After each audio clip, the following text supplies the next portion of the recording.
एमती जानवे आपन को फिजियोथेरापी दरकार अच्छी कि ना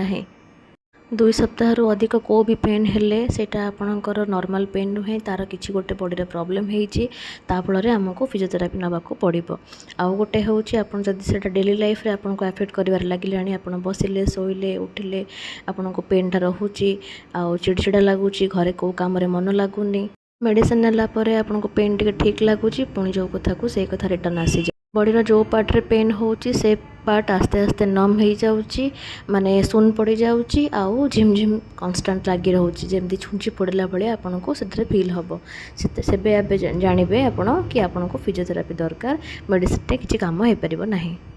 आपण घर पाखे को भी फिजियोथेरापी सेंटर अच्छी हॉस्पिटल अच्छी आपड़ से कंसल्ट करूँ डॉक्टर को से आप प्लान बनइबे जो थे कि आपन को बहुत कम दिन में बहुत भल रिजल्ट मिल पार आउ सेटा भी विदाउट मेडिसिन आउ विदाउट सर्जरी आपन बहुत भलरे रिकवरी करि परिबे।